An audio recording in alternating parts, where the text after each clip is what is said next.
시간 우리 함께 은혜 받으실 하나님의 말씀은 마가복음 5장 35절에서 43절까지입니다. 마가복음 5장 35절에서 43절입니다. 예, 우리 함께 읽겠습니다. 시작. 아직 예수께서 말씀하실 때에 회당장의 집에서 사람들이 와서 회당장에게 이르되 당신의 딸이 죽었나이다. 어찌하여 선생을 더 괴롭게 하나이까?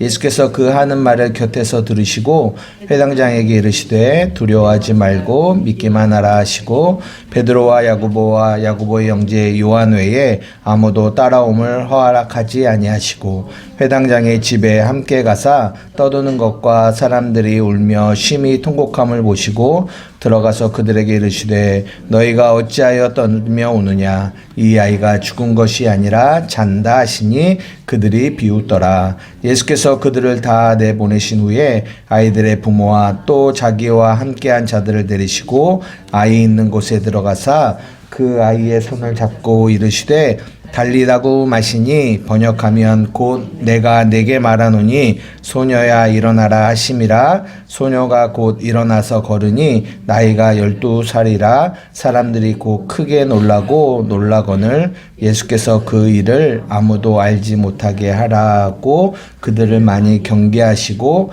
이에 소녀에게 먹을 것을 주라 하시니라. 아멘. 네. 오늘 함께 나눌 이 말씀은 저번 주에 그 혈루증을 앓은 그 여인의 이야기와 연결이 되어집니다. 연결이 되어져서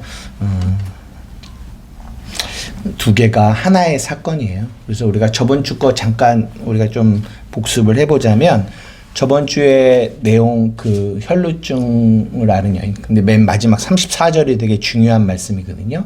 34절 한번 없죠? 34절에 보면 내 믿음이 너를 구원했다라고 해요. 내 믿음이 너를 구원했다. 근데 이제 이 내 믿음이라는 이 말을 우리가 이제 항상 성경을 우리가 이제 볼 때 율법으로 보느냐, 복음으로 보느냐를 이렇게 우리가 나누고 있잖아요. 근데 이것을 율법 안에서 해석을 하면 내 믿음은 누가 가지고 있는 누구의 믿음이에요? 주체가 누구예요? 내가 되죠, 내가. 그죠? 그러면 어떻게 해석되냐면 너의 믿음이 너가 가지고 있는 이 믿음이 너를 구원했어 라고 하는 거죠. 네. 이렇게 해석이 되는 거죠. 그러면은 모든 포커스가 어디에 맞춰지게 되냐면 그 여인에게 맞춰지는 거죠. 이 여인이 가지고 있는 이 믿음, 야, 그러면서 이 여인에게 포커스가 맞춰지면서 야, 당신은 어떻게 이런 믿음을 가지고 있어요? 라고 하게 되죠. 그죠? 근데 이것을 우리가 복음으로 해석하면 어떻게 이해가 된다고 했어요? 여기서 말하는 내 믿음이 너를 구원했다라는 이 내 믿음이라는 이 말은 다른 말로 표현하냐면 예수님이 너에게 준 그 믿음이 너를 구원했어 라고 말씀하시는 거죠. 어떤 차이가 있는지 이해가 되세요? 우리가 성경을 율법의 행위 안에서 해석을 하면은 겉으로 드러난 대로만 해석을 하면 오늘 그 34절을 그냥 겉으로만 보면 당연히 우리는 어떻게 해석이 되어지냐면 율법적으로 해석이 되어져. 너의 믿음이, 내 믿음이 너를 구원했어 라고 해석이 된다는 거죠. 그러나 하나님의 말씀은 항상 그 안에 담겨 있는 의미가 있다는 거예요. 그게 뭐냐? 우리의 믿음이 아니라 우리 안에 계신 누구의 믿음이다? 예수님의 믿음이라는 거예요. 그러면 가만 생각해 보세요. 만약에 우리가 하나님의 말씀을 율법으로 자꾸 해석을 하면 그러면 어떤 현상이 발생하냐면 우리는 우리를 자랑하게 돼요. 성경 구절 한번 띄워주십시오. 로마서 4장 1절에서 2절입니다. 우리 다 같이 한번 읽어볼게요. 시작. 그런즉 육신으로 우리 조상인 아브라함이 무엇을 얻었다 하리요? 만일 아브라함이 행위로서 의롭다함을 받았으면 자랑할 것이 있으려니와 하나님 앞에서는 없느니라. 그렇게 되면 이 믿음이 인간의 행위에서 나오는 거면 반드시 어떤 일이 발생하냐면 나의 믿음을 뭐 하게 되냐? 자랑하게 돼요. 나를 자랑하게 돼요. 그러니까 우리가 성경을 계속 읽어보면 그 얘기가 나와요. 너희가 너희를 자랑한다라고 얘기해요. 그거를 되게 금하고 있는 말씀들이 많이 나와요.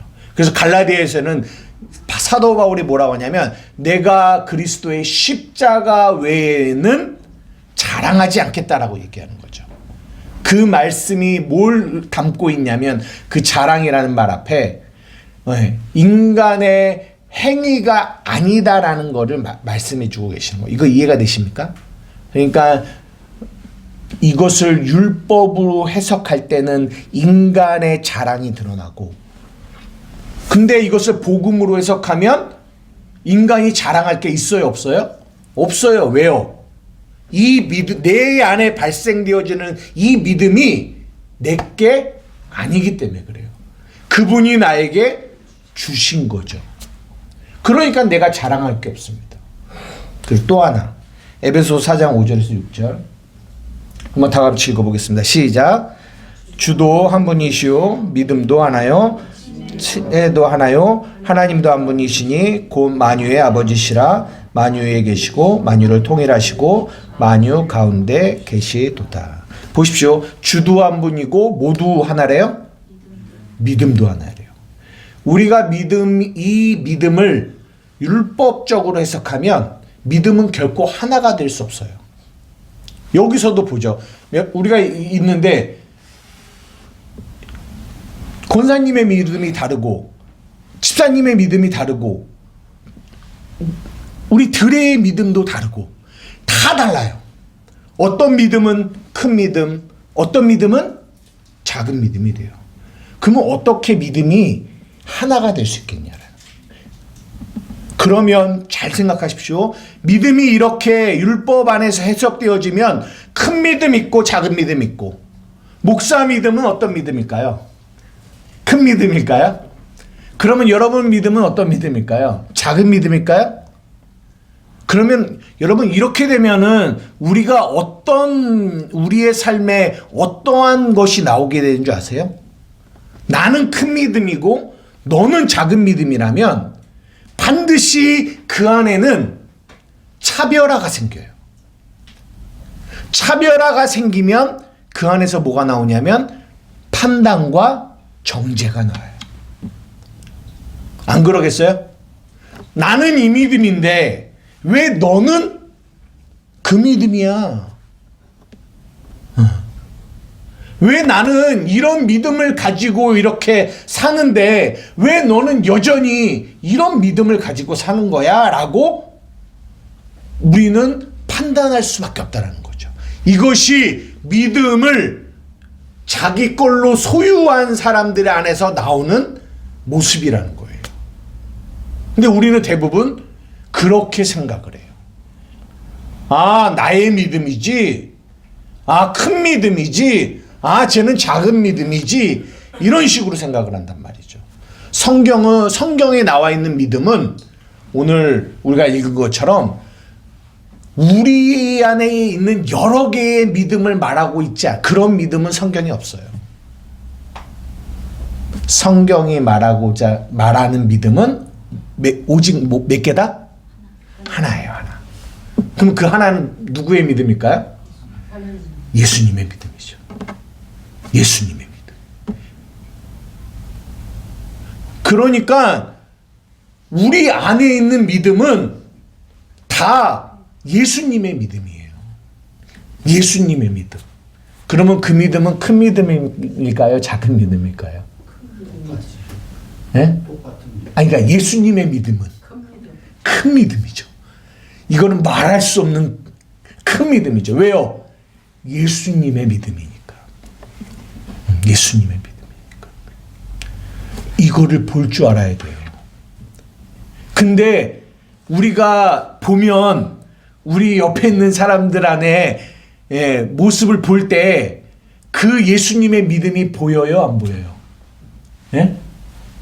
보입니까? 안 보입니까? 안 보이죠. 안 보여요. 안 보이면서 우리는 뭐라고 하냐면 너는 작은 믿음을 가졌어 라고 얘기해요. 이것이 우리가 아직도 율법의 안경을 끼고 있다라는 거예요. 우리가 복음의 안경을 꼈다라는 거. 아까도 십자가 내가 처음 볼 때에 나의 마음에 큰 고통 뭐예요? 사라지는 거예요. 왜 사라지는 줄 아세요? 십자가를 봤더니 십자가 전에는 다 믿음이 누구의 믿음이에요? 내 믿음이에요. 근데 내 믿음은 어떤 믿음이에요? 언제나 쓰러지는 믿음, 언제나 변하는 믿음, 바뀌는 믿음, 작은 믿음이에요. 그러니까 늘 고통스러워요. 근데 십자가를 딱 봤더니 우리가 깨달음이 있는 거예요. 뭘 깨달았냐? 믿음의 주체가 내가 아니구나. 믿음은 오직 하나, 누구의 믿음? 예수 그리스도의 믿음이구나. 그리고 그 믿음이 내 안에 있구나. 내 안에. 여러분, 이것이 믿어지십니까?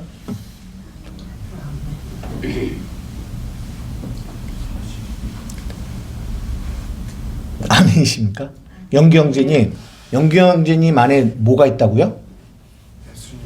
예수님의 믿음. 부족함이 있습니까? 없습니까? 부족함이 있어요? 없어요. 부족함이 없어요. 여러분 안에 예수님의 믿음이 있다니까요. 그러면 잘 생각해 보십시오. 하나님 나에게 믿음을 주시옵소서. 믿음을 주시옵소서. 하나님 내 믿음은 너무나 연약하고 너무나 작습니다. 하나님 나에게 믿음을 주시옵소서. 옳은 걸까요? 잘못된 걸까요?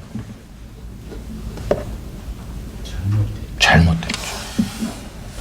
그러면 그거는 어디 안에서 나오는 기도냐면 율법 안에서 나오는 기도예요.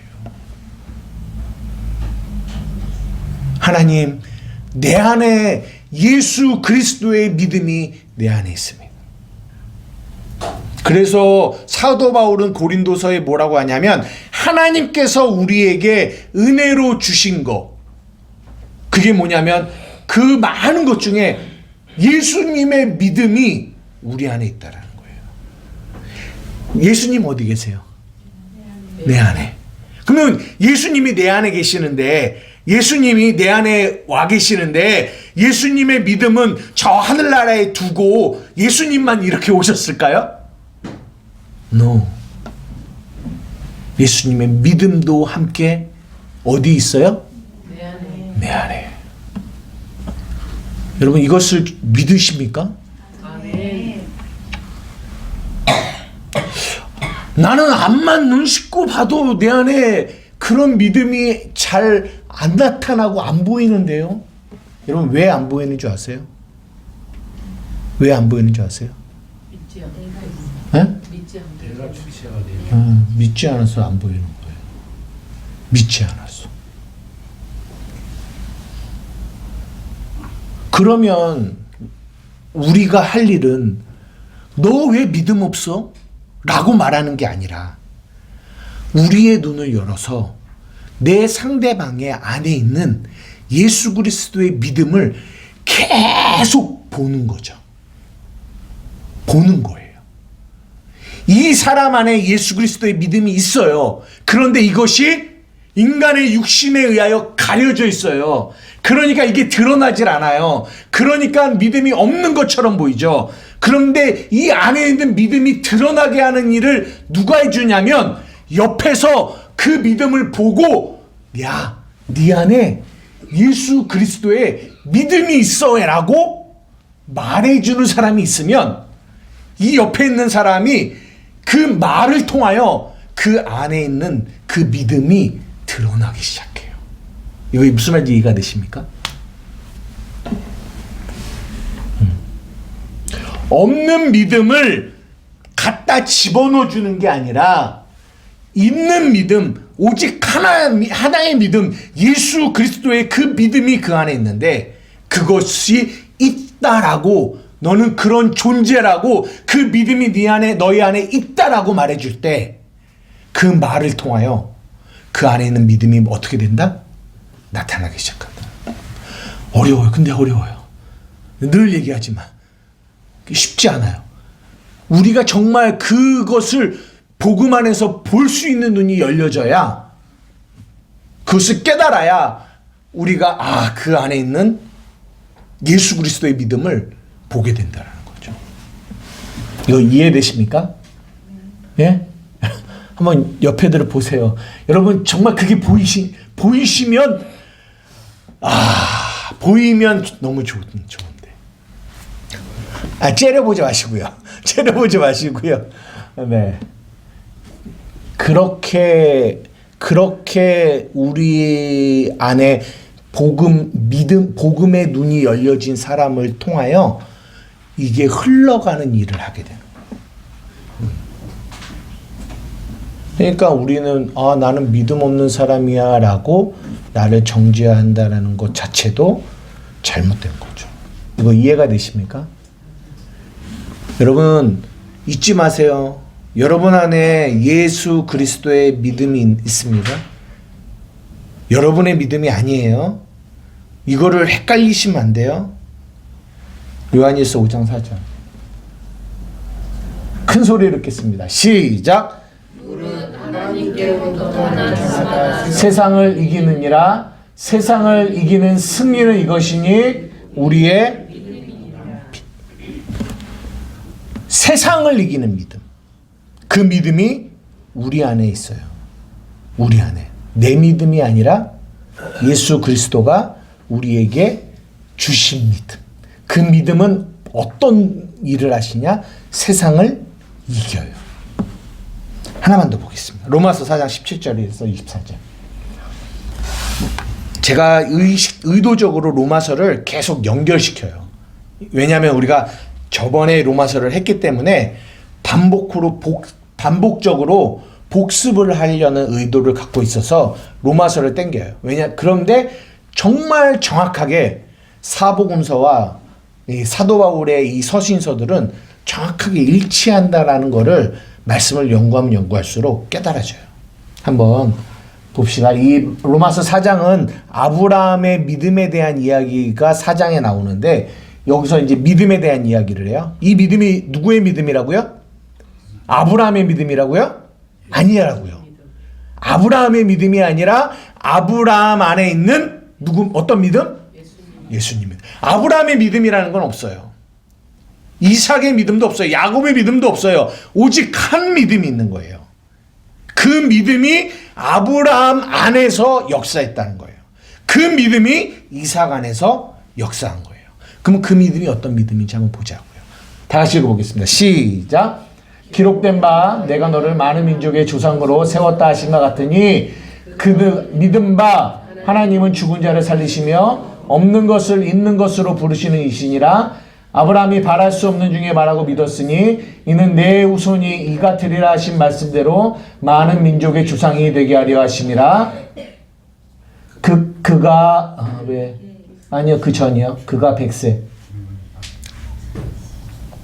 시작. 그가 100세나 되어 자기 몸이 죽은 것 같고 사라의 태가 죽은 것 같음을 알고도 믿음이 약하여지지 아니하고 믿음이 없어 하나님의 약속을 의심하지 않고 믿음으로 견고하여져서 하나님께 영광을 돌리며 약속하신 그것을 또한 능히 이루실 줄을 확신하였으니 그러므로 그것이 그에게 의로 여겨졌느니라. 여러분 전에 그냥 그거 띄워주세요. 시키신 일만 해주시면 감사하겠습니다. 그가 100세나 되어 자기 몸이 죽은 것 같음을 알았어요. 죽었죠? 100세가 됐는데 몸이 죽은 거죠. 아이를 생산할 수 없죠. 바랄 수가 없는 일이에요. 그런데 뭐라고 해요? 믿음이 약하여지지 않는다고 얘기해요. 여러분 이것이 우리의 믿음이겠냐고요. 이것이 아브라함의 믿음이겠냐고요. 근데 우리는 자꾸만 이것을 누구의 믿음이라고 얘기하냐면 아브라함의 믿음이야 라고 얘기해요. 그러면 어떻게 되냐면 아브라함과 나는 차별화가 돼요. 아브라함은 큰 믿음, 나는 작은 믿음. 그러면 이 말씀이 당신은 큰 믿음이니까 당신에게는 그 믿음이 있지만 나는 그 믿음이 없으니까 나하고는 상관없어 라고 얘기할 수가 있다라는 거죠. 그렇지 않다라는 거예요. 여러분, 제가 이 말씀을 왜 드리냐면 오늘 이 얘기를 오늘 본문으로 끄집어 와 볼게요. 끄집어 와서 오늘 본문을 한번 보도록 하겠습니다. 이거 그냥 띄워주시고요. 아, 이거 띄워주면 안 되겠구나. 오늘 본문 한번 띄워주세요. 보십시오. 오늘 마가복음 5장에 우리가 저번 주에 읽은 건데요. 저번 주에 읽었는데 그때 여기에 띌 수는 없지만 회당장 야이로가 22절에서 23절에 뭐라고 하냐면 회당장 중에 하나인 야이로라 하는 이가 와서 예수를 보고 발 아래 엎드려서 간곡히 구하여 이르되 내 어린 딸이 죽게 되었사오니 오셔서 그 위에 손을 얹으사 그로 구원을 받아 살게 해달라고 간곡하게 구해요. 이것이 야이로의 믿음이에요. 야이로의 믿음. 죽게 되었대요. 아직 죽지 않았죠. 죽게 되었다는 거예요. 그러니까 빨리 오셔서 우리 딸아이의 머리에 손을 얹어서 좀 살려주세요 라고 하는 것이 야이로의 믿음이에요. 근데 가는 도중에 우리가 저번 주에 나눈 혈루증 앓은 여인의 이야기가 중간에 있는 거죠. 그 이야기가 있고 나서 이제 가려고 하니까 이제 오늘 본문이 시작되는 거거든요. 35절 한번 읽어봅시다. 시작. 아직 예수께서 말씀하실 때에 회당장의 집에서 사람들이 와서 회당장에게 이르되 당신의 딸이 죽었나이다. 어찌하여 선생을 더 괴롭게 하나이까. 이것이 아까 그 앞에 있는 거는 야이로의 믿음. 이거는 사람들의 믿음이에요. 잘 보세요. 이 야이로는 회당장이거든요. 회당장이라는 말은 율법 아래 있는 자들을 얘기해요. 율법 아래 있는 이들의 모습을 얘기하는 거예요. 이 사람들도 마찬가지입니다. 여러분, 이 율법 아래 있는 이들의 가지고 있는 믿음을 가만 보세요. 이들은 어떤 믿음을 가지고 있냐면 아이가 죽었대요. 아이가 죽었으니까 더 이상 뭐 하지 말래요? 예수님을 괴롭히지 말래요. 뭔가 깨달으셨어요? 아이가 죽었대요. 그러니까 이들의 믿음은 아이가 살아있을 때만 발생되어지는 믿음이에요. 무슨 말인지 이해되세요? 아까 우리 로마서 그거 다시 한번 떼어주세요. 그가 100세나 되어 자기 몸이 죽은 것 같음을 알았는데 믿음이 약해지지 않는 거. 이것이 예수님의 믿음이에요. 근데 인간의 믿음은 뭐냐? 아니 100세가 됐는데 어떻게 아이를 낳냐고. 이거는 아무리 생각해도 있을 수 없는 이야기입니다 라고 생각해요. 무슨 말이냐? 인간이 가지고 있는, 율법 안에서 가지고 있는 인간의 믿음은 조금이라도 가능한, 내가 생각해 봤을 때 이거는 가능할 거야 라고 생각하는 것에 대한 믿음을 가지고 있는 거예요. 조금이라도 뭔가가 보여져야, 가능성이 있어야 인간은 믿어요. 이것이 율법 아래에 있는 이들의 믿음이에요. 여러분, 이게 다르다라는 거 느껴져요? 예수님의 믿음과 인간의 믿음이 어떻게 다른지를 보여주세요.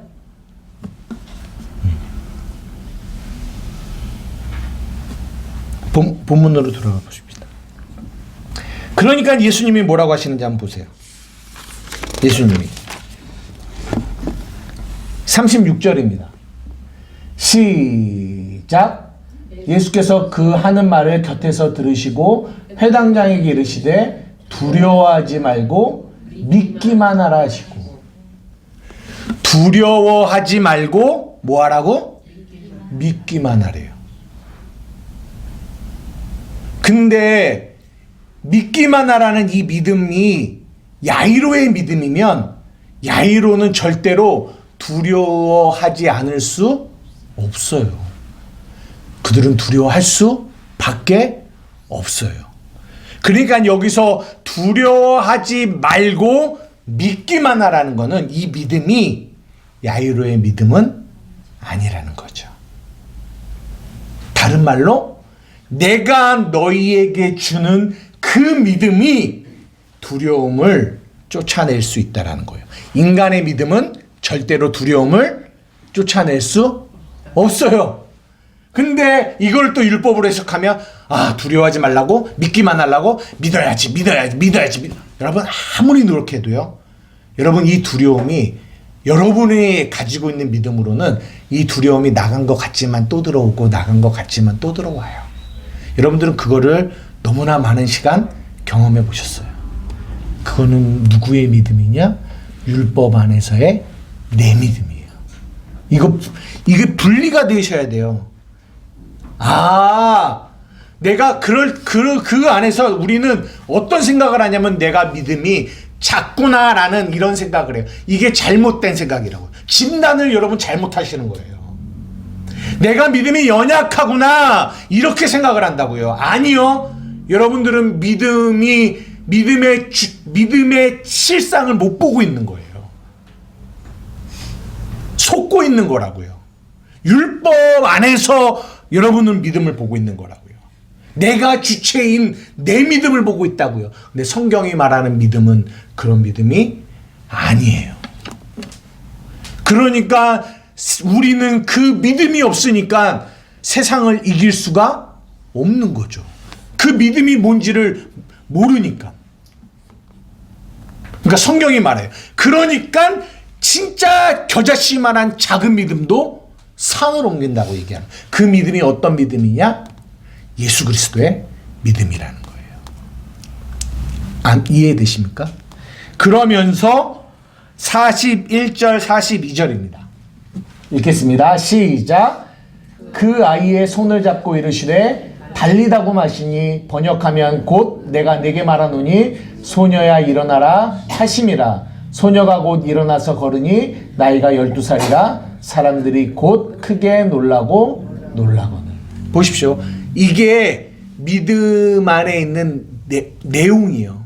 뭘 믿느냐는 건데 이 내용이 혈루증하는 여인의 내용과 동일한 거예요.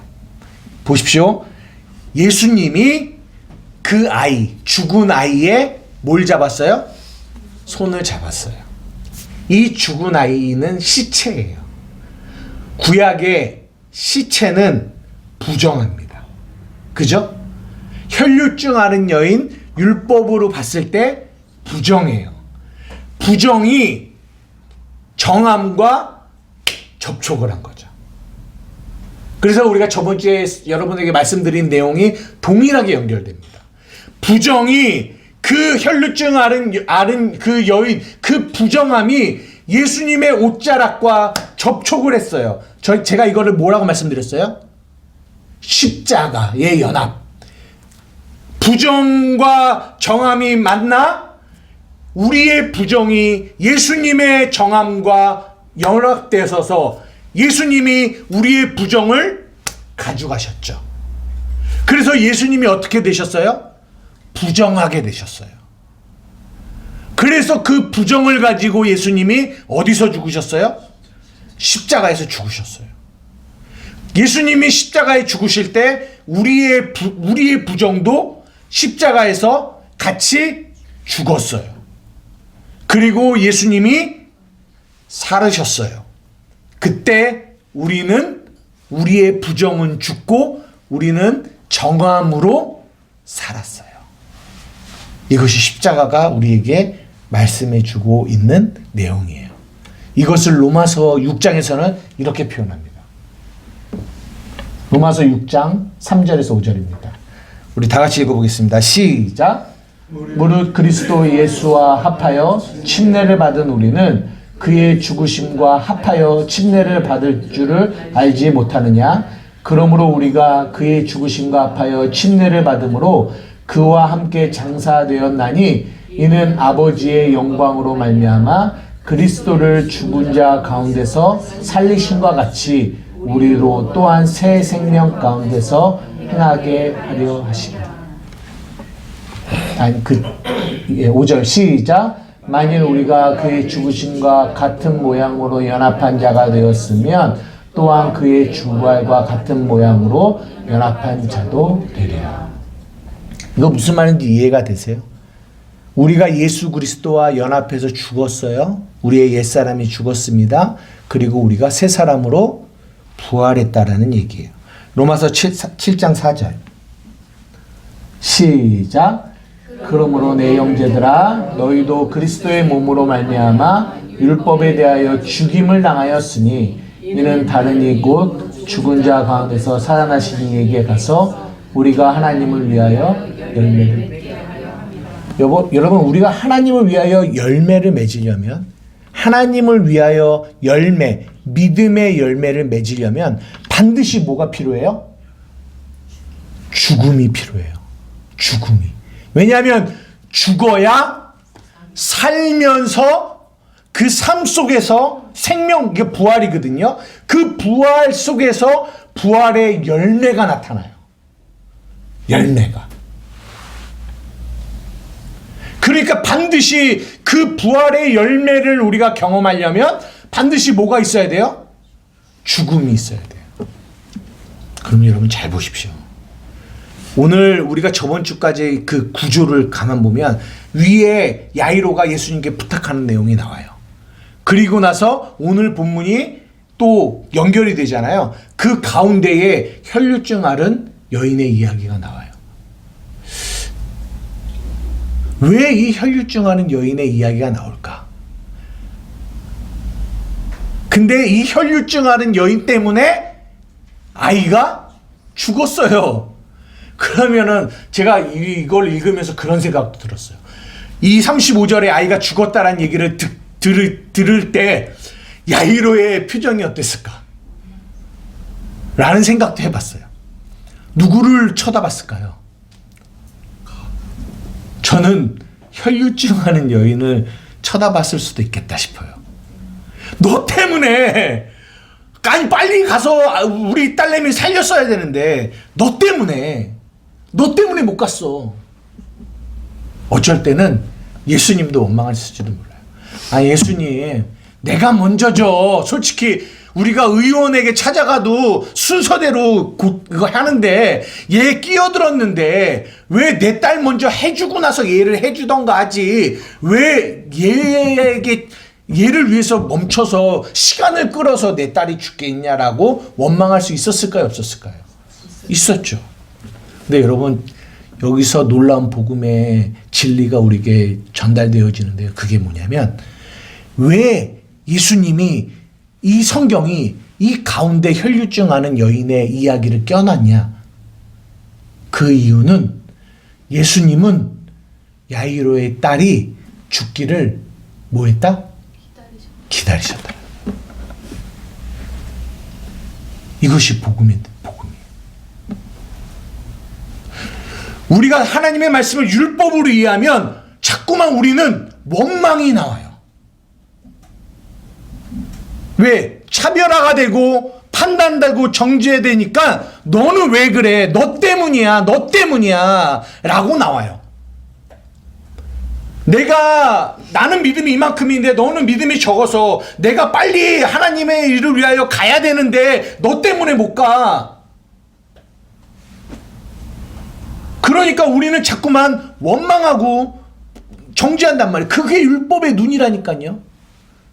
그리고 계속 그를 가르치려고 하죠. 그러니까 이 야이로, 지금 우리가 생각했을 때 진짜 야이로가 그렇게 혈류증 앓은 여인을 원망했을 것 같아요. 그런데 복음은 우리에게 무엇을 말해주냐? 예수님은 기다리셨다라는 거예요. 뭐 할 때까지?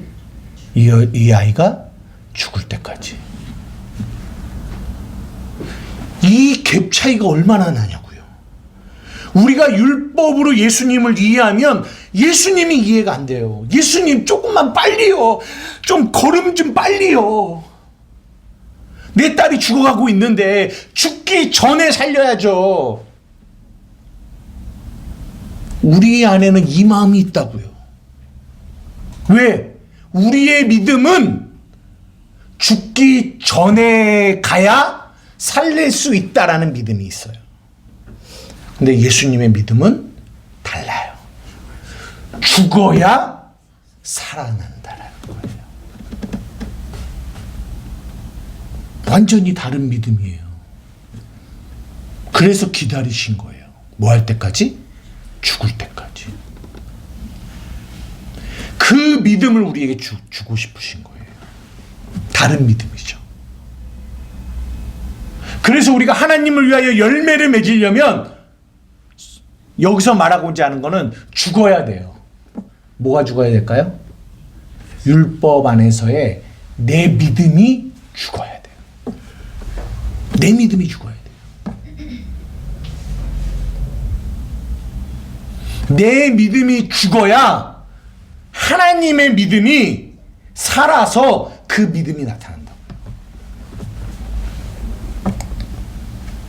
한 구절 더 보겠습니다. 로마서 8장 24절에서 25절.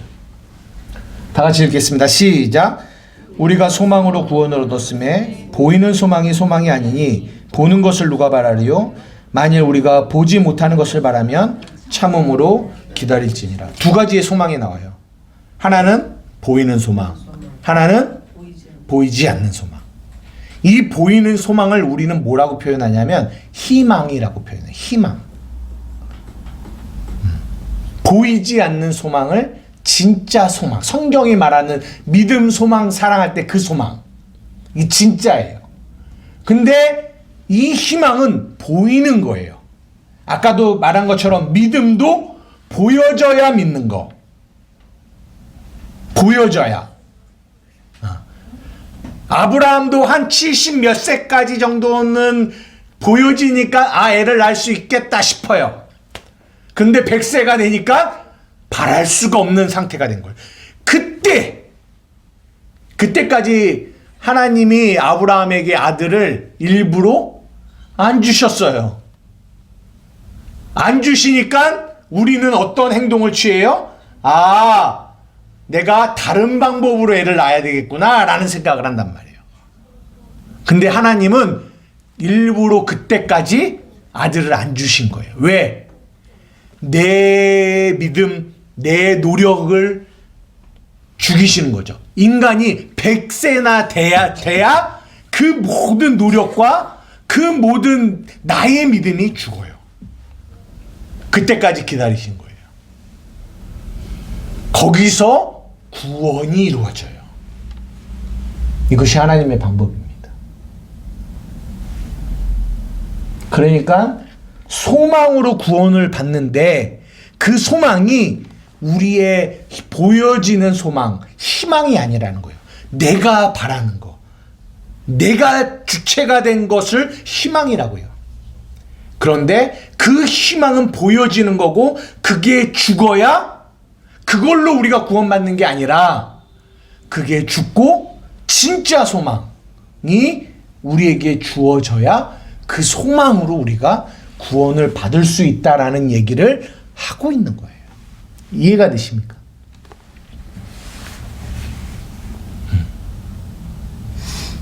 그러면 한번 잘 생각해 보십시오.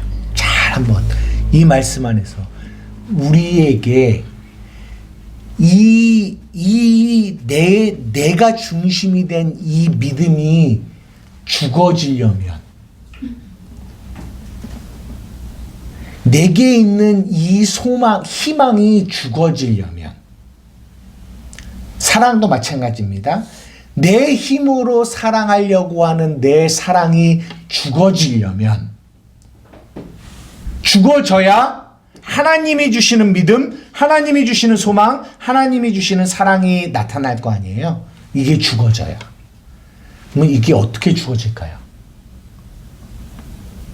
이게 어떻게 우리의 삶 가운데 죽어질까요? 쉽게 얘기해 볼게요. 우리 안에 사랑이 있어요. 근데 이건 내 노력으로 하는 사랑이에요. 우리는 내 노력으로 내 자식을 사랑하려고 하죠. 저도 마찬가지입니다. 근데 이것이 죽어져야 돼요. 죽어져야지 하나님의 사랑을 받아들이게 돼요. 그 열매가 나타나게 되죠. 그러려면 반드시 내 사랑이 죽어져야 되는데 내 사랑이 언제 죽어지는 줄 아세요? 할 수 없다고. 네? 내가 할 수 없다고 인정되는. 그렇죠. 내가 할 수 없음이 인정될 때. 그렇기 위해서 하나님은 어떤 일을 하시냐면 내가 사랑할 수 없는 사람을 붙여서 내가 할 수 없음을 깨닫게 하세요. 어떻게 깨달으겠어요? 내가 할 수 없음을 깨닫는 거를 어떻게 깨달을 수 있냐고요. 방법은 내가 사랑할 수 없을 만한 사람을 내게 붙이셨을 때 내가 뭐 하게 돼요? 깨닫게 돼요. 아, 내가 사랑할 수 없구나. 이 없구나를 깨닫는 게 우리에게는 죽음이라니까요. 이해되시죠? 근데 우리는 그걸 싫어해요. 내가 사랑할 수 없는 사람이 내 주위에 오는 거를 싫어해요. 하나님 제발 이 사람 좀 저쪽으로 치워주세요. 내가 너무나 고통스럽습니다. 왜? 이 사람이 옆에 있으면 이 사람으로 인하여 내가 죽어야 되니까. 내가 안 죽으면 도저히 함께 있을 수가 없으니까. 계속 이 사람을 통하여 내가 죽어져야 되니까. 그러니까 뭐예요? 절로 가라는 거예요. 제발 얘 좀 치워주세요. 이 사람 좀 치워주세요. 이게 다윗과 사울의 이야기예요. 사울이 내한테 붙은 거예요. 사랑할 수 없는 사람이죠. 얼마나 다윗이 사울을 섬겼습니까? 그러나 사울은 다윗을 죽이려고 한단 말이에요.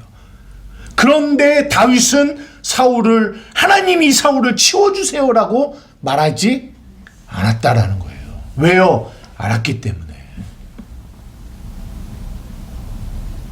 다윗의 사랑이 충만해서 사울을 사랑한 것이 아니라 성경이 우리에게 보여주고 싶으신 것은 그 사울을 붙이셔서 다윗에게 나라는 존재는 절대로 사랑할 수 있는 존재가 아님을 깨닫게 하시는 거죠. 여러분 이거 어떻게 하는 줄 알아요? 그렇게 우리가 진짜 이 사울을 사랑한 다윗 봐 얼마나 대단해? 라고 했죠. 그런데 사무엘상 11장인가요? 사무엘 하 11장이죠. 사무엘 하 11장으로 딱 가서 사무엘 하 1장부터 11장까지 다윗이 왕이 돼서 나라를 통일했어요. 그랬더니 사무엘 하 11장에 딱 봤더니 그 멋진 다윗이 뭐예요? 밧세바를 범하는데요. 그 훌륭한 다윗이 우리아를 그냥 죽여버려요. 살인해버린다고요. 그리고 남의 여인을 간음해버려요. 이것이 정말 우리가 바라보는 다윗의 모습이라니까요. 성경은 그것을 폭로시켜요. 이게 뭘 얘기하려고 하냐면 여러분 사울을 사랑한 건 다윗이 아니었다라는 거예요. 그러니까 우리가 성경이 우리에게 뭘 말해주려고 하는지를 우리가 잘 알아야 돼요. 이게 우리를 향한 하나님의 뭐다? 사랑이다라는 거예요. 그래서 우리에게 뭘 요구하시는 게 아니라 어떻게 이끌어 가시냐면 우리를 죽음 가운데로 이끌어 갔어요. 그러니까 예수님이 혈류증 앓은 여인도 만나면서 야이로의 속은 타들어가도 예수님은 천천히 걸으시는 거예요. 뭐 할 때까지? 죽을 때까지. 죽을 때까지. 그래서 그 죽음을 통해서 우리를 뭐 하세요? 살리세요. 이 얘기가 오늘 야이로의 딸 안에 담겨 있는 복음의 의미입니다. 아멘이십니까? 아멘. 말씀을 마치려고 하는데요.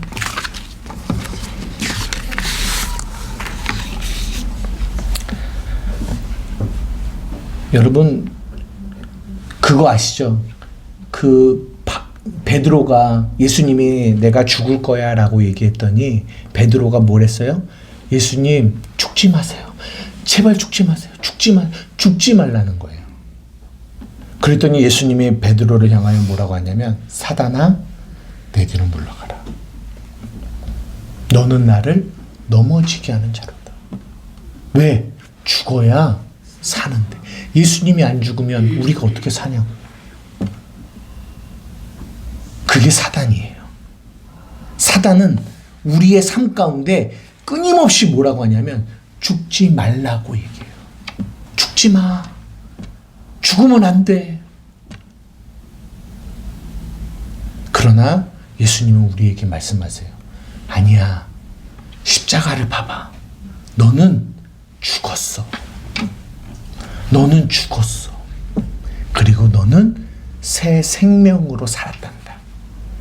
너가 가지고 있는 네가 주체가 된 그 믿음은 죽었어. 네 힘으로 사랑하려고 하는 그 사랑도 죽었어. 어디서? 십자가에서.